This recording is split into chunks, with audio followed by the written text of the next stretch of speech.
So, Ross, you were saying about philosophy. Tell us about philosophy. What is it? That's a good starting point for philosophy. Yeah. What is philosophy? Yeah. It's all that Freudian shit? It can be. Right, that's a part That's of it. more psychology. So philosophy is psychology? Uh, Freudian's more psychology. yeah. Okay. So I was just thinking about your mum. Hey. And yeah. Philosophy is asking why. Yeah. And I guess in essence it's about trying to understand our universe. Okay. Yeah. Do you think as kids, because remember as in that childlike state where you'd go, why daddy, why mummy? Because we're trying to understand everything. Because we're trying to understand anything. Do you think us as individuals get that side shut down, like it gets suppressed? Possibly. And also because our parents might not have all the answers. And then reality sets in. Yeah. You know, you have to get a job and earn a living and all this. Like I was thinking the other day, if I had a MySpace page, what my top 8 would be. Like if you had a MySpace page, who would be in your top 8? Of what? Of just Friends? Yeah, your friends' top 8. Oh. I only got into MySpace right at the end. Oh, did you? Yeah. See, I loved it. I was fucking all onto that shit. Yeah, you still have the page. Oh, Does yeah, it but still exist? it still exists, but I don't know what the password is. So, yeah. Oh yeah, that's weird. The top 8, I forgot about that. I don't know. Yeah, top 8, yeah. Lots of close friends. Yeah. But back to what you were asking. Okay, yeah. I just really like that top 8 question. So, what top 8? MySpace had top 8. People talk about what's your Mount Rushmore. Like if you could have a celebrity Mount Rushmore, who would your top 4 celebrities be? That's a good question. Yeah. Want to go living or dead? Living or dead, yeah. Alright. It's hard. Yeah. Only 4. Yeah, 4. Alright. I'm going to go Albert Einstein, Yeah. Michael Jordan, Yeah. Noam Chomsky. Do you know who Noam Chomsky is? No. And the 4th one, Jerry Seinfeld. Oh, okay. Interesting. Who's known guy? Noam Chomsky is an American Jewish, or is American Israeli, I should say. Yeah. Linguist and philosopher. Okay. Yeah. Very interesting, smart man. Let's talk about philosophy. Yeah, Ross. let's talk about Chomsky a little bit. So Yeah. Chomsky was a linguist first, and all about he posited that language is innate. So Yeah. that's basically to say that there's a part of our brain devoted to language, Yes. and so we don't learn language. We're actually hardwired to speak and communicate.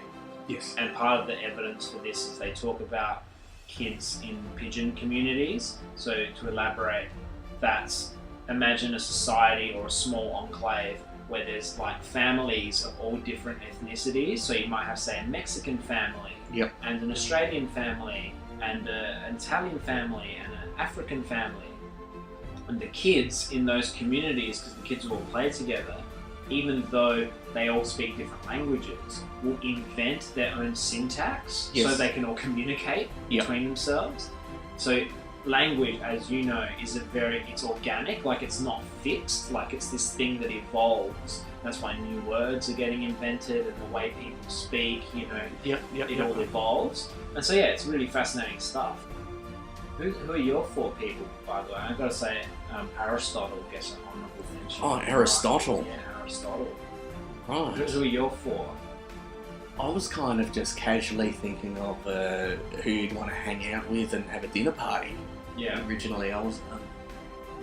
And who I just asked you the question. I haven't really thought about it myself. Well, I think the Mount Rushmore and the dinner party are 2 different questions, because like if you're Yeah, I asking, fucked it up, didn't I? No, you didn't Yeah. fuck it up. But like if you wanted a cool dinner party, you Yeah. might invite different people So who are that- influential in your life, like role models in your life. very significant. So that's a complete different fucking question. Yeah, like you might invite someone like, you might invite, this is going to sound radical to Yeah. your listeners, but like maybe, Kim and Kanye.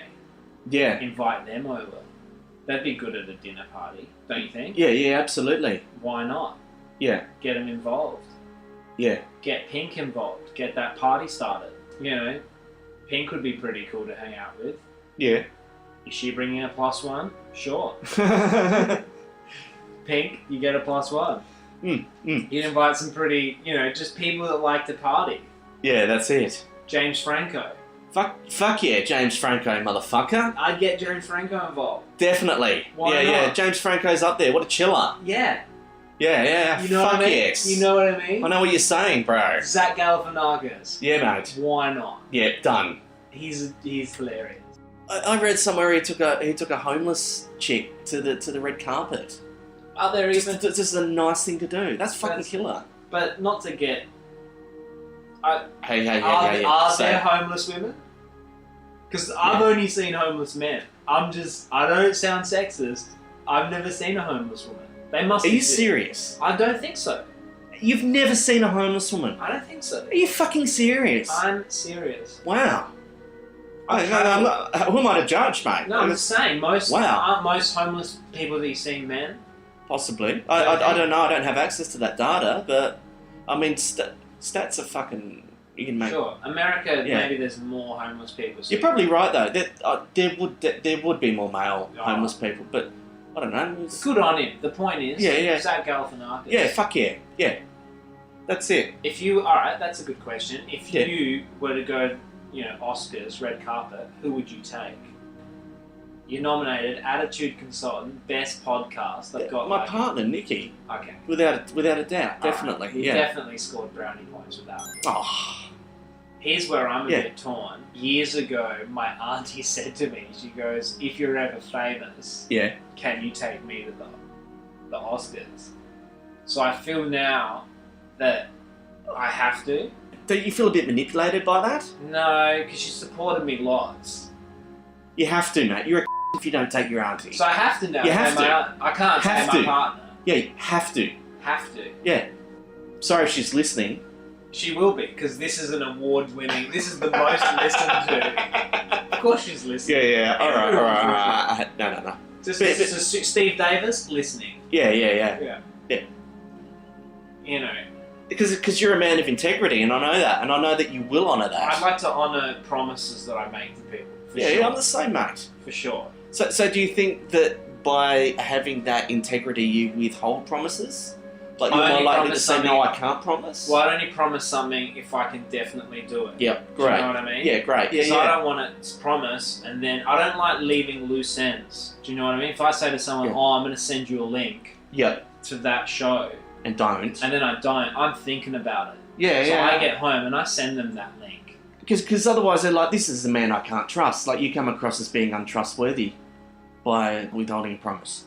Absolutely. Yeah. You're only as strong as your word. Yes. I learned that. Yeah. I actually, to get philosophical, I try and live my life by that. Mm-hmm. I try and stick to my word.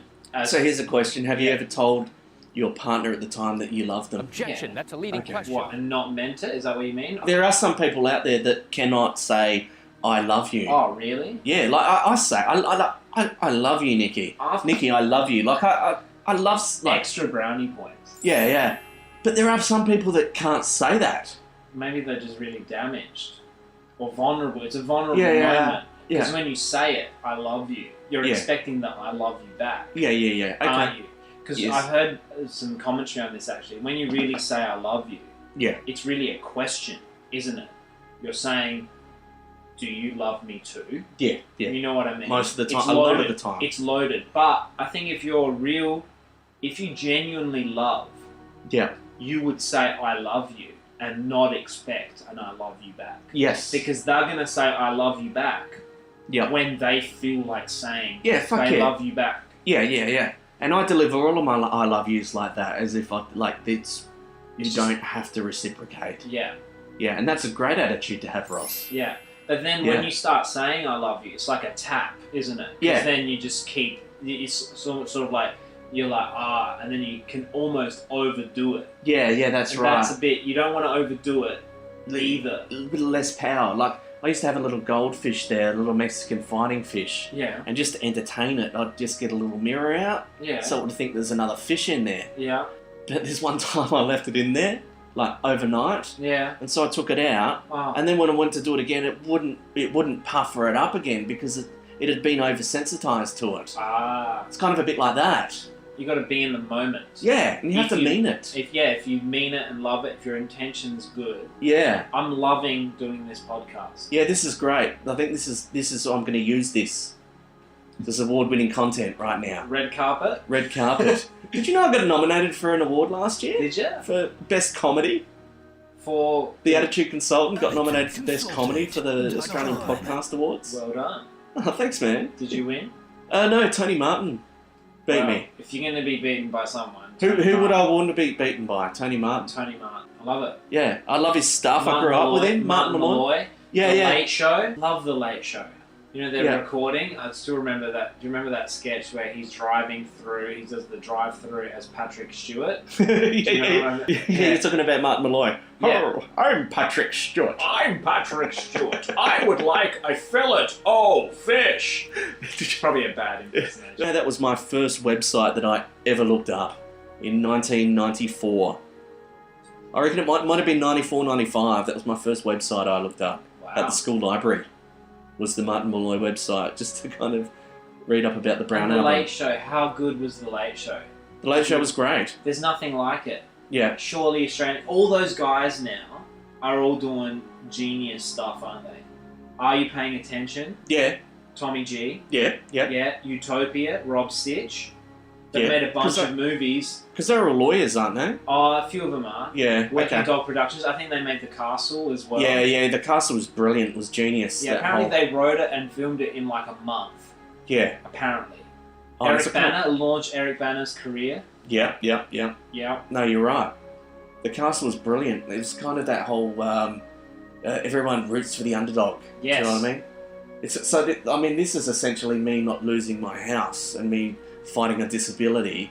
Is kind of my Castle Marbo. It's the Vibe kind of story about this guy in hardship It's kind of been the theme dealing with legal stuff. Yeah. of what we're talking about, the underdog. Yeah, Is that yeah, what yeah, we're for sure. kind of what we're talking about, sort of? Yeah, yeah, a little bit of that. Like punch up before you're the one getting punched. So that kind of Australia just keeps their celebrities in check. Like there's that point of we want them to succeed, but we don't want them to be too big because they'll get a big head. So you kind of just have to sort of just sit on that level. I had a question for you. Yes. What is your dream job? Like, if you got to choose, I know you said you're living the dream. Yeah, yeah. But like, if you could actually do a job like that, do you know what it would I be? don't have an endpoint, mate. I don't have a dream. Like I'm just going where I'm fucking taken. Okay. I've completely changed that. There's no endpoint. It's just fun, man.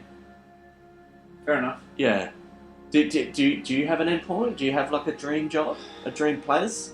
An apex? I guess not really either, but when you're doing theatre and comedy a lot, you're constantly either, I don't know quite how to put it, you're in a phase and a process a lot. So you're either in a creative phase where you're working on a project and trying to produce it, or you're in downtime where you've just finished a project, or you're the one in between where you're actually in the project and doing it. Okay. And every one of those phases, and there's probably a few others, but you're in a different emotional state. So sometimes you're inspired because you're creating art. Yeah. In one, you're doing the art, but so you're happy that all your hard work is coming to fruition, but you might then be wondering, oh shit, what's next? How can I sustain this? Yes, yes. And then you're in the downtime phase where you might either be, oh, what's the point in this? Or you might be enjoying relaxing. So it's all of that and more. Yeah, it sounds like a festival lifestyle, like people that just go to the Fringe, Adelaide Fringe, Melbourne Comedy, Melbourne Fringe, Edinburgh Festival. Yeah. They're kind of just having these ups. Their heads in the clouds and they're dancing around, and then they just got the fucking hangover. Yeah. The existential crisis. Yes. Or the point of, oh, fucking, I've just spent all of my money and I'm fucked. So that's what I kind of live. How's that going for you, mate? That's the thing, man. I'm doing 2 back-to-back solo shows this Fringe because I'm trying to challenge myself. You know, people are like, are you serious? I'm like, yeah, that's what I want to try and do. Like, I did 25 straight shows last year because I wanted to challenge and then every year you just want to do more and more. But like, it's really challenging. I did more than 150 shows last year, which is for an Adelaide-based performer, that's not bad. Wow. You know, that's one almost every 2 days. Fucking hell, man. Do you spreadsheet? I count them, yeah. You count them? Yeah. Yeah. I count Wow. them all, yeah. No. That's, I mean, it's great. Do you know how much you've done? Like, how many... I wouldn't have a clue, mate. No, I mean, I could work it out, but it would take me a couple of hours and... How long... You've been doing comedy for, what, 15 years? Oh, I mean, just on and off, mate. Like I said, like I was chatting to you earlier, when I started doing comedy, I had this 10 minute act. And I did the Stand Up Australia spot, which kicked the first time. The second time it failed miserably because I had to come up with another 10 minutes in a week. Oh, really? Yeah, but the first one I did that I totally fucking nailed was... Why did they was make off you... the back Oh, of... because they offered you another spot. They offered me a spot, and I should have just gone back and done my fucking best of the other 10 minutes. Yeah. And no one would have given a fuck. No. but it was just, I was young, and it was like, I kind of just felt that... What, live on TV? Yeah, it was live. And I went out there completely empty. And it was... I failed miserably, and I watch it now. I watch the footage now. The Comedy Channel said, don't distribute it, don't put it out. But I watched it now, and it was fucking hilarious. Because everyone was just looking back at me like it was just awkward.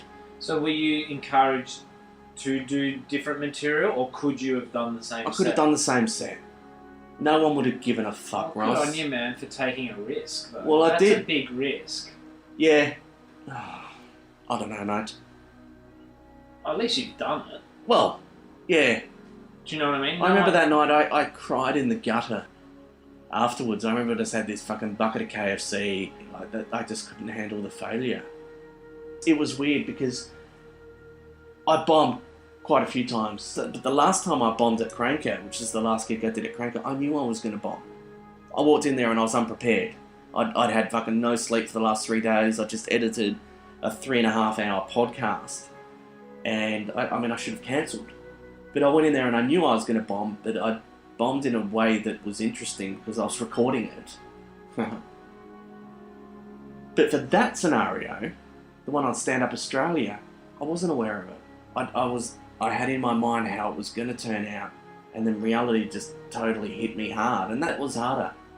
I'd rather walk into an exam and think that I haven't done any prep and sit there and draw AC/DC on the fucking exam paper than actually to go in and say, you know what, I've fucking given my all and I'm gonna be amazing and I'm gonna get 20 out of 20 perfect score, I'm gonna get in university and fail. Like that cuts deep, man.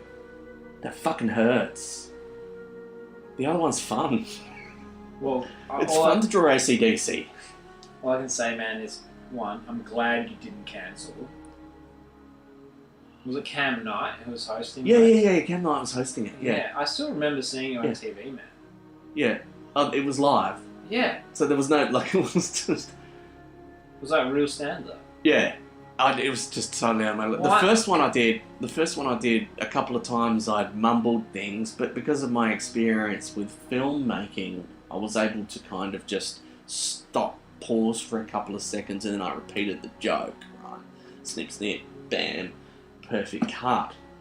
But to actually do a live recording, getting up there, brand new 10 minutes, and everyone just staring back at me, just going, oh, and just total offence. But there was this one woman just like, You said flaps. and she was loving it. She was loving it. She's also listening to this. Because a lot of people are. You want this to be the best one? I do, man. Fuck you. How are you going to distribute this, mate? When are you going to... I'm going to help you. Are you going to pay for advertising? You're going to throw a few $100 here and there? You gonna buy Facebook ads? Whatever it takes. You want it to be the best one, don't you? Want it to be the best. Hey, you just have to share it, mate, and it'll already be the best. Just share it, It's baby. just like, oh, it's got 5 views. Right, it's trending. I've got a legitimate question for Okay, you. hit me. You're an experienced stand-up. Right, am I? When in that second spot though, Yeah. when you're doing it, Yeah. and you know that you're bombing, Yeah. 5 minutes in, say, Yeah. why didn't you transition into your other material? Like, because you could have, right? Yeah. You could have just gone into jokes that you know that worked and maybe saved it. Or You know was what? it that was it because you just thought, nah, I've already done that and I don't want to do that again? Or was it that you weren't maybe as experienced No, at that point and it wasn't, shifting gears wasn't an option? I could have easily, Ross, but it was that whole kind of, I just fucking hate you guys now. Like that whole, like... You didn't want to give the audience didn't- the satisfaction you don't of deserve, laughing. Yeah, you don't deserve it, motherfuckers. Okay. Like, it's a bad attitude, man. The attitude consultant. But that must have been what I was thinking, whether I was consciously or subconsciously thinking that. I reckon it was more of a subconscious thing. I just wasn't aware of it. But that is exactly what I was doing. I was saying, I'm superior than you, fuck you, right? So I deserve to just tear it down. And that sucks, man. I shouldn't... I think Steve Martin has a thing. You Yeah, know yeah. his thing, Born Standing Up? Yeah. His book. I Yeah. highly recommend it as well to anyone who loves stand-up or good storytelling. Okay. He's got this thing when he started off, he did, I think, doing a 25 minute set, I think it is. Yeah. And he realised halfway through his set that he hadn't got a laugh yet. And then he's like, I'm going to go for the record. Yeah. And like, Wow. not get a single laugh. Because his stuff was really out there, you know what I mean? That just reminded me of someone. There's a guy on Facebook that he is so funny. I met him at Gluttony a few years. Nick Capper, Yeah, I know Nick Capper. and he does that whole thing on Facebook. He goes, "I never bomb." I love that. Yeah. That's hilarious. I've only ever seen him do stand up once, and I loved it. I think he was dressing up like fucking 2-minute noodles. Like it was just random. He does this thing, I never bomb, but there are actually, and he's taken the piss, right? Maybe. Well, maybe he is. Maybe I he's think got a thing about not being a suicide bomber. he goes like this if you've never bombed and all this. Oh, Yeah, I know. you're following all this shit. Yeah, I know. There's actually a thing called the Dunning-Kruger effect. I don't know how I came across it. In the field of psychology, I know we're talking about philosophy, but this is more psychology. The Dunning-Kruger effect is a cognitive bias in which people of low ability have illusionary superiority and mistaken assets. Their cognitive ability is greater than it is. Delusions of grandeur. Oh, I envy that. I imagine just getting up there and just totally bombing and thinking, I did really well. It happens. It's self-awareness. Yeah. It's dudes going, yeah, I killed, I smashed it. And you're like, really? Yeah. You smashed it? Like, Yeah. But they believe that shit. do they? Do they really? I don't when know, mate. When they're lying in their beds, Yeah. alone, reflecting. Yeah. Maybe they're just trying to convince themselves. Well, that's the thing. How do you know? Is it? Oh. But feigned confidence is also a thing. Like, you got to have that a little bit as a performer. Right. So it's, but yeah, it's interesting. It definitely exists. What you're talking about. Yeah. I've seen it. Can we tap into that? Can we? The thing is though, everyone around you hates you though. You don't. Oh, I don't know. Gee, what a way to find that out. Thanks, Ryan. No, dude, I didn't put you in that fucking Yeah, I know, category. I didn't put you. I didn't put you in that box. I man. know, man. I don't put people in boxes. So you're not going to get this job as an undertaker then? No. That But was a what a- mega callback. See, that's what you were saying before, Ross. You have to use laughter. Yes. That's all it is. There has Yeah. to be laughing That's and fun. got to be the only saving grace, really. Yeah, it's Isn't it? humour. Isn't it? Because life is hard. Life is... Yeah. It can be a struggle. It's people, it's fragile. It's terminal. People die. It's horrific. There's disasters. So what do we have?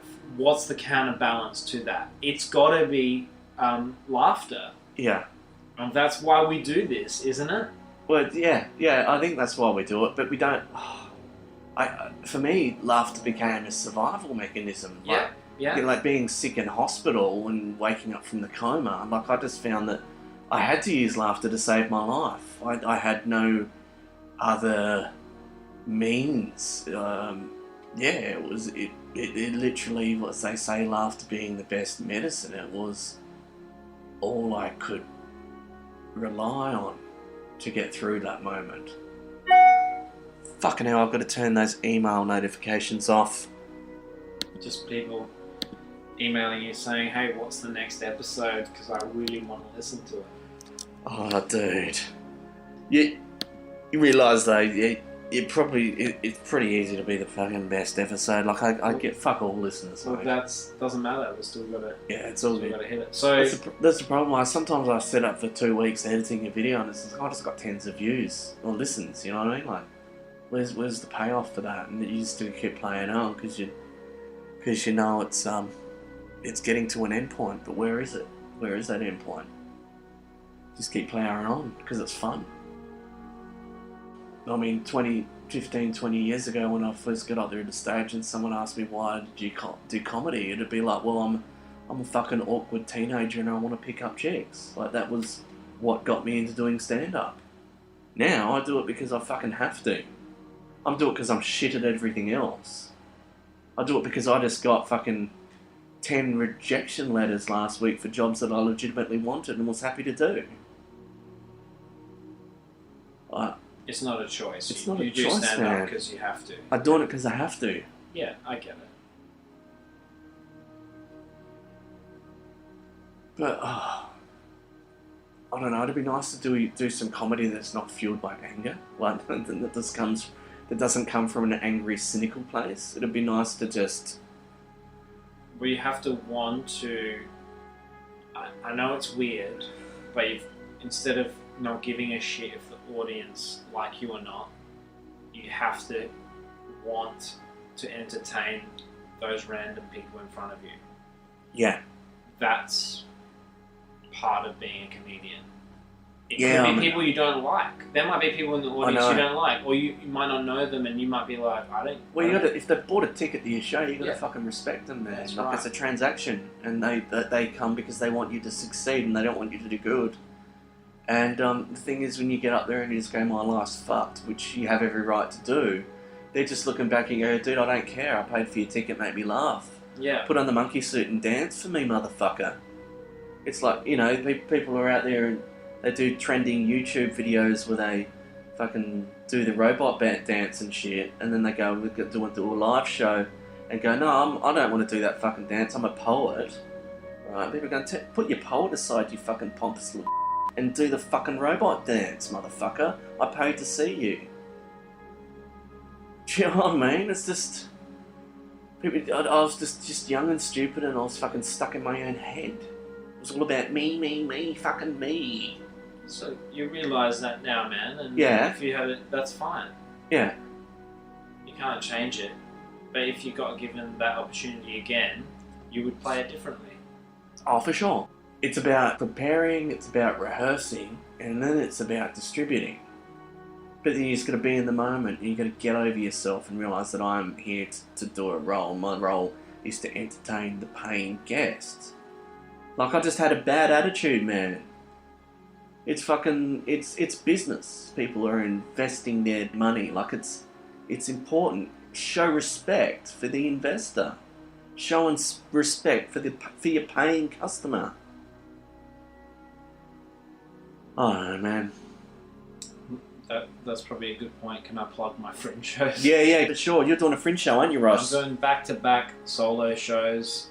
Tales from a Comedian, so it's a new show, 45 minutes. It's all like stories. My favourite stories, my best stories from doing comedy Yep. and life. I'm doing that at 7 o'clock upstairs at the Astor.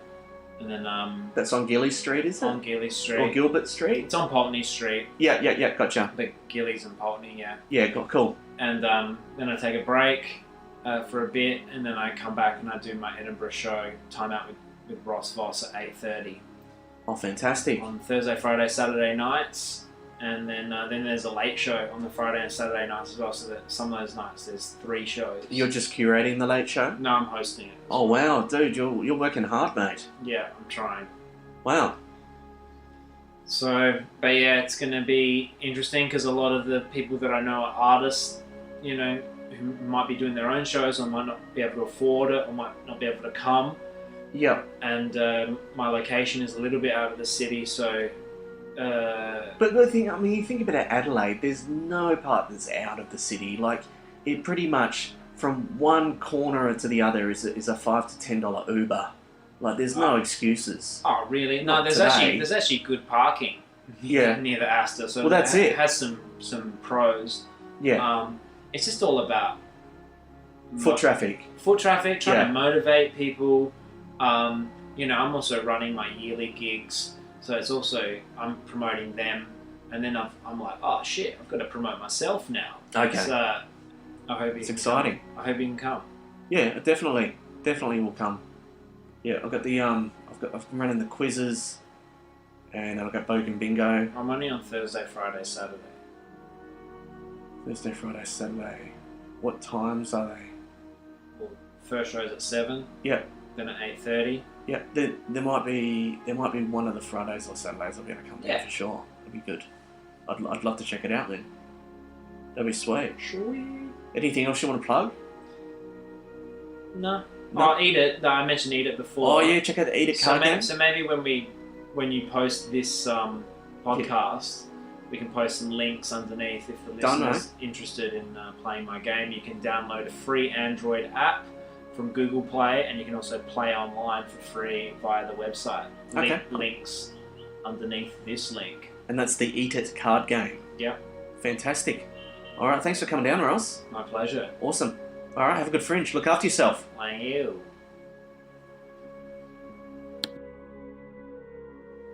Seriously though, 3 shows. Fucking hell. I know. That's huge. Yeah. Did anyone give you advice to not do that? No, because I didn't consult anyone. You didn't consult anyone. Nah, I just did it. You just did it. Yeah.